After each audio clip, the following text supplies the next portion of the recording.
বিয়ের আগে প্রেম জমে, বিয়ের পর প্রেম কমে, এটি নিয়ে বিতর্ক হতেই পারে না। এটি তো দিনের আলোর মতো সত্যি। কারণ প্রেম হয় প্রেমিকার সাথে, বউয়ের সাথে হয় সংসার। প্রেমিকাকে আদর করে বউ বলে ডাকা যায়, তাকে লোকের কাছে বউ বলে পরিচয় করিয়ে দেওয়া যায়।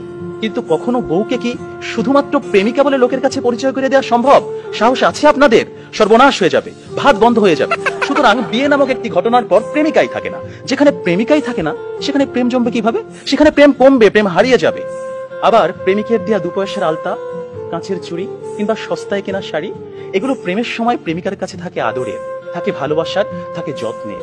কিন্তু বিয়ের পর বউয়ের কাছে এগুলো হয়ে যায় চোখের বিষ। একজন সত্যিকারের প্রেমিকের প্রেমের উপন্যাসে বিয়েই কখনো শেষ পৃষ্ঠা হয় না।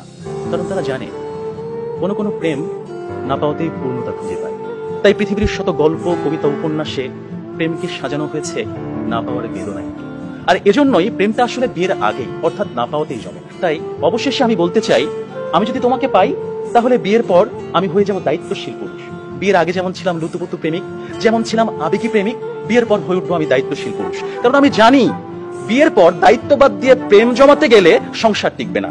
আমি পুরুষ, আমি রাখবো তোমায় বাহুডোরে, কখনো ভালোবাসার আদরে, আবেগী প্রেমিক হয়ে, কখনো বা স্বামীর দায়িত্বে।